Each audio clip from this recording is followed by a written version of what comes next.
Hey girls, I'm doing the devotional for this week. So I know that it was supposed to be on Sunday, but as you all know, it's Mother's Day. So I was spending time with my mom, and I hope that you guys are spending time with your moms, your grandmas, your aunts, your dads, anybody really. So I just hope that you got some family time in. I know that we've been having a lot of family time, but that was a special day. So our devotional is about anxiety. You guys asked for that last Wednesday.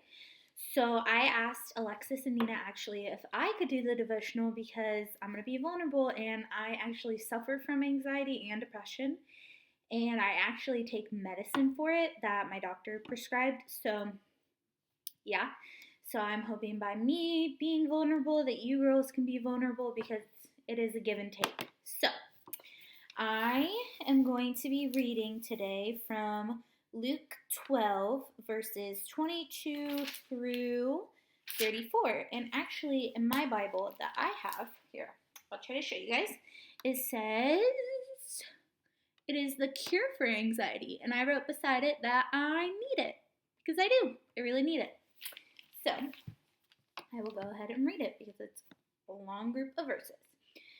Then he said to his disciples, this is Jesus speaking, he said, "Therefore I tell you, don't worry about your life, what you will eat, or about the body, what you will wear. For life is more than food, and the body more than clothing.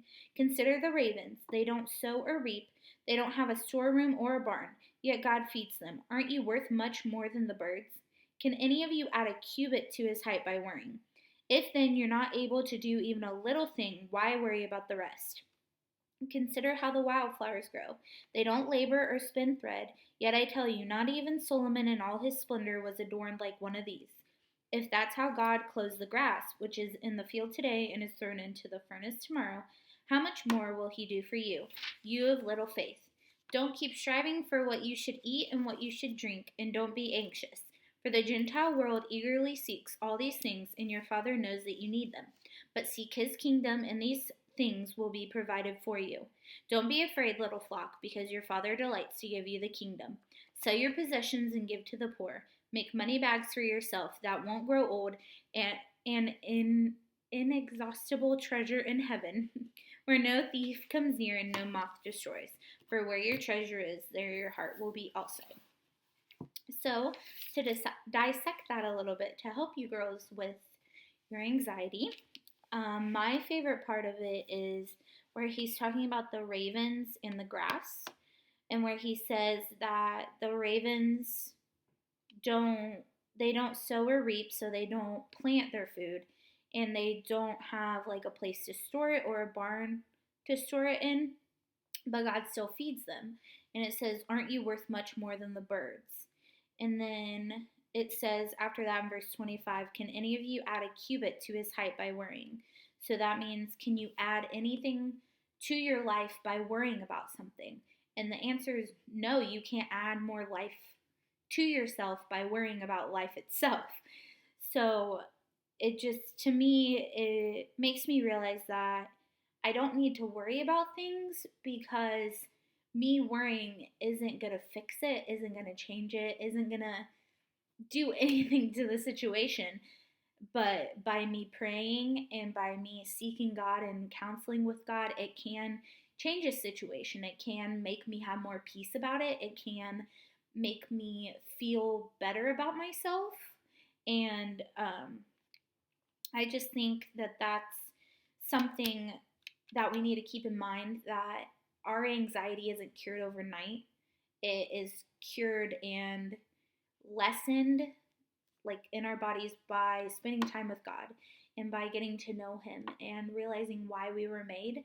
And that's actually something that I've been seeking a lot more lately, is the reason that God created me and why he loves me and who I am in his eyes. And it actually really helps. It helps me a lot. I made a list. Actually, my friend encouraged me one day when I was really struggling really bad with a lot of my mental health issues. She encouraged me to make a list of things that I love about myself. So I want to encourage you girls to take those journals that we gave you, and I want you to write 5 things that you love about yourself. It doesn't have to be physical, it doesn't have to be materialistic. It can be something. Here, I'll think of 5, okay? I love my eyes.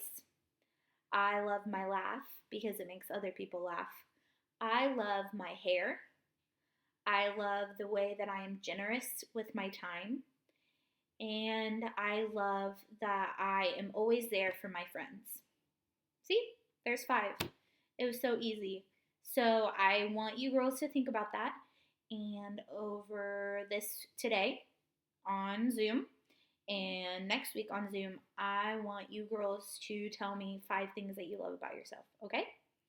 So I hope that these verses helped a little bit.